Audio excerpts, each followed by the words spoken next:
Hi, and welcome to the Speakers League Top 10 Tips video. Here are some tips related to the lectern.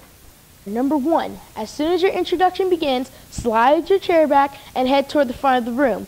And pause at the side so that when the introduction is complete, you just take a few steps over to the lectern for the handshake. Number 2, when you arrive at the lectern, make sure it isn't too high. If the MC hasn't already adjusted it, for your arrival, quickly adjust the level if possible, so that it's below your belly button and not blocking you. A lectern that's too high or too low is a distraction to the audience. If you can't adjust the lectern, consider requesting a step stool for your club or bring one of your own. Number 3, arrive at the lectern as ready to go as possible. Have your speech material in the proper order out of any binder or folder. If you're using any devices, make sure they are connected, open to the proper app, and at the right volume. Preset as much as possible to reduce any delay in the beginning of your speech. You can ask others in advance to assist you. And if you anticipate any confusion about when to begin timing your speech, work out a signal with a timekeeper in advance.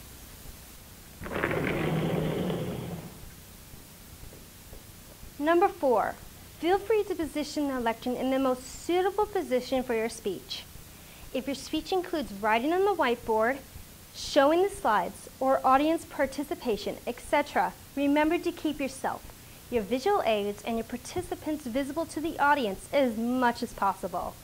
Also, make sure the lectern doesn't block the view of what you're doing, and that the projector isn't shining on you or the lectern.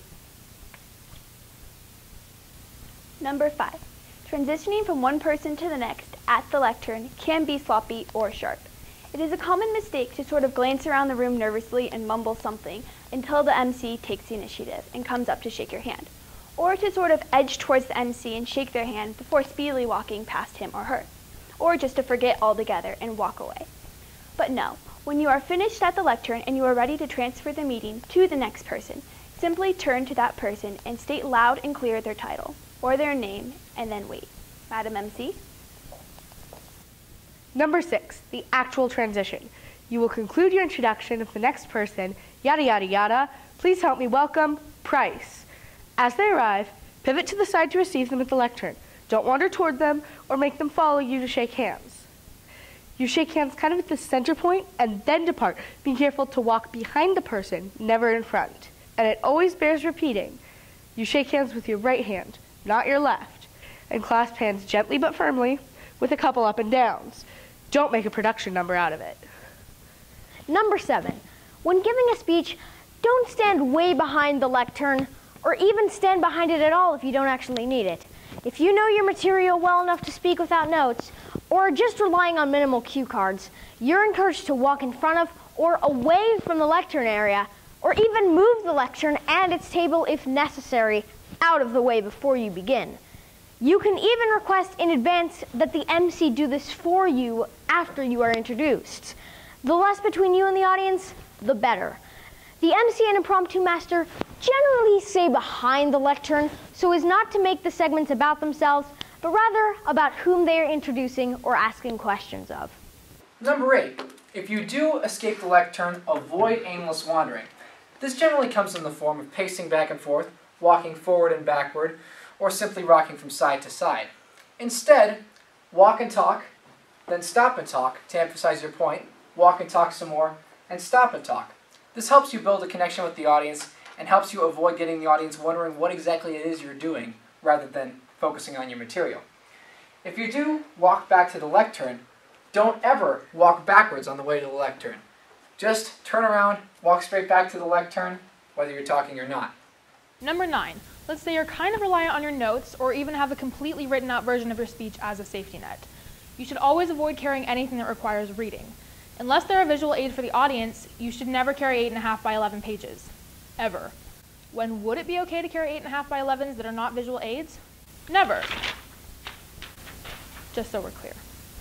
Same applies to note cards if you have a plan to read parts of your speech off them. Basically, if your speech requires reading, stay behind the lectern. The lectern is to hold your notes, not you. So generally speaking, you should avoid holding or leaning on the lectern. And finally, number 10, the proper way to handle papers at the lectern. Too often, people hold their speech up in front of them, or they flip them over, or fold them back, or turn the pages. No, no, no, no, no. When you arrive at the lectern, lay your unstapled, single-sided pages on the lectern, and when it is time to reveal another page, slide the paper or slightly lift an edge or corner and slide it to the side to reveal the next one. Same with note cards if you need to read from them. So there you have it, top 10 tips for the lectern. Thanks for watching. You can view more of our training videos at speakersleague.com/video or on the Speakers League channel on YouTube.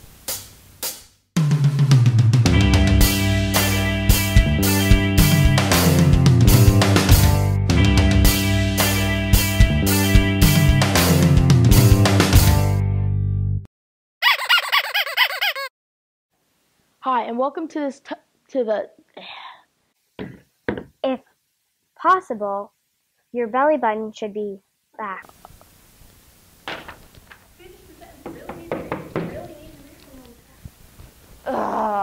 And you are ready to transfer to the meeting. Next to the, oh sorry, I messed up. Sorry if I poked any eyes out. I don't really see where that landed. Don't wander toward them or make them follow you off to shake by.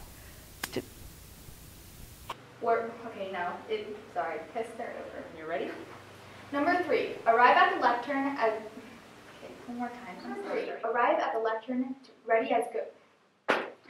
Or just generally walking without any purpose. This will generally get the audience to think that Price should do this again. And it always bears repeating, you shake with your left hand, never your